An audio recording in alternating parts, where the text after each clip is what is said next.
to his duty in executing a command of Allah. He had been deprived of his wings and expelled to the island, where he had remained for several years, praying and asking for Allah's forgiveness. When Citrus saw Jibril, he asked where he was going. Jibril told him that he was going to the house of Imam Ali to congratulate him on the birth of the holy Imam Hussein. When he heard this, Citrus said, "Can you carry me also along with you? Perhaps Prophet Muhammad will recommend me case to Allah." When angels arrived at the house of Imam Ali, Jibril delivered Allah's message and then stated the matter of Citrus. The Prophet said, "Ask the angel to touch the body of the newly born child and return to his place in heaven." On doing this, Citrus instantly got his wings back and ascended to heaven, promising the holy Imam Hussein said, "From this day onwards, wherever anyone sends their salam to you, I will always remain to you." We use this action to offer our salam to Imam. O Imam Hussein, we offer our dear salam to you and to all those who sacrifice their lives to help you.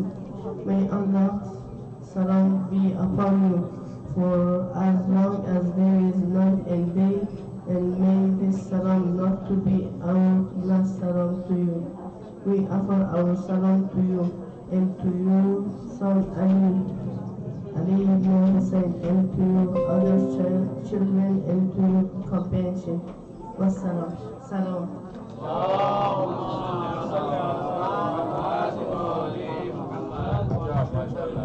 MashaAllah, very good speech. I ask the ladies to please sit down and please, respect the speaker. These children are our youth, they are our future. So please give them a little respect so that they feel accomplished also. So let me ask Brother Ali Jafri will come and give the speech on Imam Hussein. Salawat.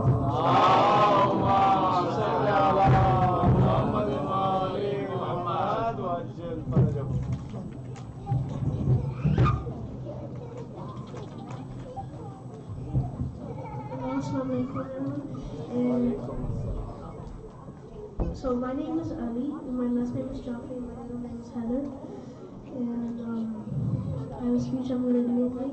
It's not too long, it's just long, very long. Assalamu alaikum. Sayyida Zainab alayhi salam, sister of Imam Hussein alayhi salam, had 4 sons and 2 daughters. 2 of her sons, with the name of On and Muhammad, were students of their uncle Abbas alayhi salam. On and Muhammad were in Karbala and are among the murders.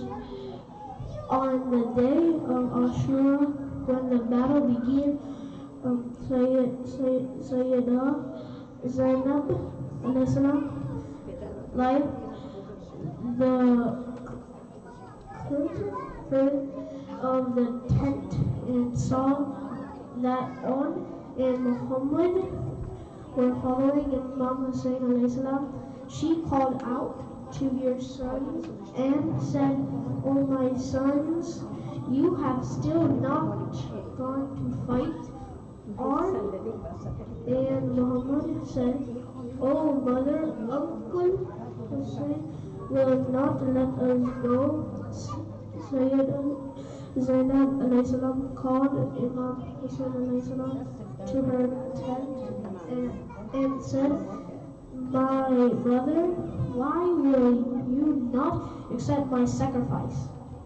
After his sister requests, Imam Hussein sent On and Muhammad to the battlefield. Watching them from a hill, on, and Muhammad fought bravely and managed to reach the tent of Amr Saad, who was the commander of Yazid's army.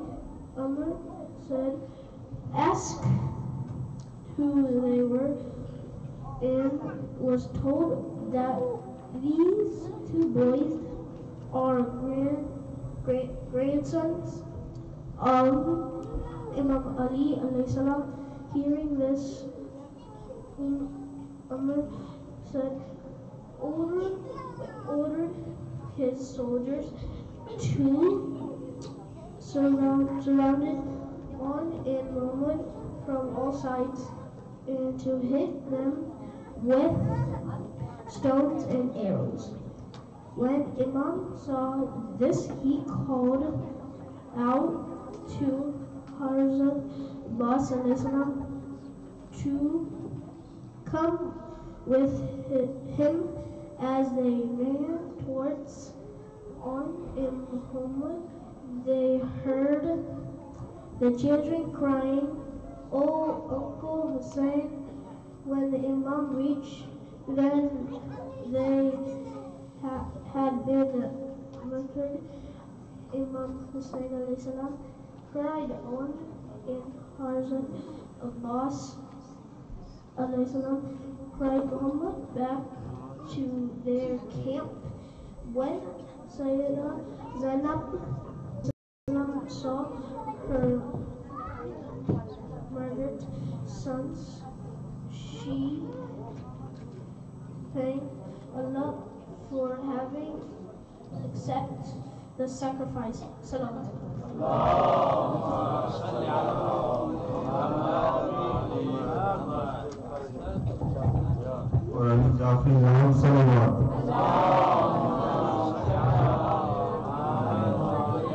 I ask Brother Mehdi to come and give another speech after Salawat.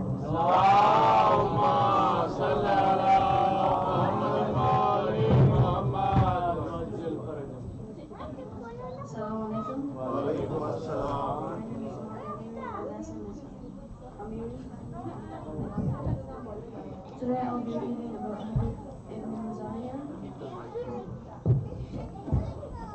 be reading about Habib ibn Mazahir. The Prophet ﷺ was walking with a companion called Mazahir. When he stopped and sat on the ground, he called Mazahir's young son Habib to him and hugged and kissed him. Mazahir said, "O Prophet, what good deed has my son done to deserve such affection?" With tears in his eyes, the Prophet ﷺ replied, "O Mazahir, whilst we were walking, I happened to look at Habib. He was walking behind my grandson Hussein, and wherever Hussein stepped, he lifted the dust from under Hussein's feet and put it to his eyes in respect. O Mazahir, this Habib will come to my Hussein's aid one day." In Karbala, Imam Hussein alayhi salam called no one for help except Habib. He wrote a letter to his childhood friend Habib, who was in Kufa. He wrote that by the time Habib receives the letter, Imam would be surrounded by the army of Yazid. Habib received the letter just as he was sitting down to have a meal with his wife. When he saw the letter, his eyes were filled with tears. His wife asked him what the matter was. He said he had received a letter from Imam Hussein alayhi salam, asking him to go to Karbala. To test his wife, he said he was wondering what to do because he was worried about her. Habib's wife got up and got her hijab. She told Habib to wear the hijab and stay at home, and she would go to help the son of Fatima alayhi salam. She told Habib, "Fatima's son is calling you and you are wondering about me." Habib said he was testing her and prepared to leave for Karbala. Kufa was surrounded by the troops of Ibn Ziyad. Habib sent his servant out of the city first, then managed to sneak out himself. When he reached the spot where his servant was waiting, he heard the servant say to the horse, "If my master does not come, I will go to the aid of the son of Fatima." His slave asked Habib if he too could accompany him to Karbala. Habib freed the slave and they both rode towards Karbala as fast as they could.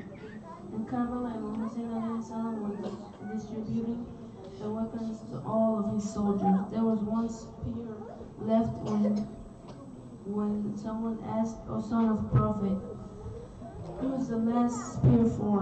Imam replied, "This one is for my childhood friend Habib."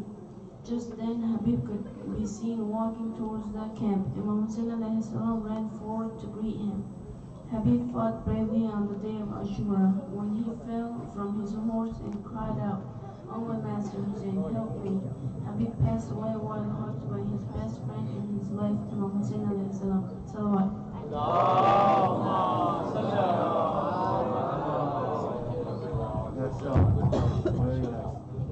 Very nice, mashallah. Is Jana Jahami or Daud Jahami here? Otherwise, I will ask Fatima Abrar. Is Fatima Abrar there? Is she here for speech? Fatima Abrar or Jana Jahami? Okay, I will ask Hazrat to his... She's coming. She's coming? Nare Takbir. Nare Risalat. Nare Haydari. She's not. Not here. I ask Farsi Marcia from Brother Raza. Salawat.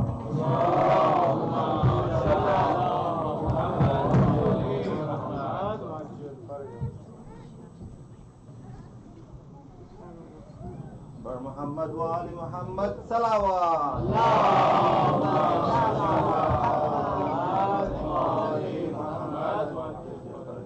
بسم الله الرحمن الرحیم. شب عاشوراست. من چند خطی مرثیه حضرت علی اصغر التماس دعا از همه مریضا رو یاد کنید. پدر مادرها هم انشاءالله شریک همه گذشته ها رو یاد کنید. صلوا علی النبی.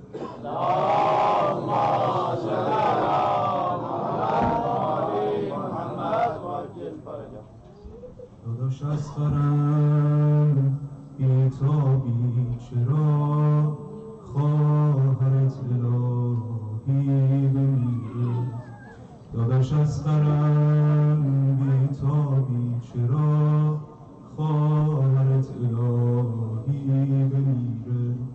چشمامو ببین به جون بابا گریه کنی گریم میگیره. غصه میخوره مادرت رو با شرمندت شده شیر نداره. غصه میخوره مادرت رو با شرمندت شده شیر نداره. چند روزه الان که نخورده آب مادرت که تقصیر نداره. گریه می کنی گرفته صدات غم میون نگاته. گریه می کنی گرفته صدات از توی نگاهت غم میریزه. خیسی چشات خشکی لبات خیلی ها رو برهم میریزه. امو رفته آب بیاره این دیگه نشد نداره. میرسه با مشک پر اگه هر مله بذاره. امو رفته آب بیاره این دیگه نشد نداره. امو رفته آب بیاره این دیگه نشد نداره. میرسه با مشک پر اگه هر مله بذاره. اگه هر مله بذاره.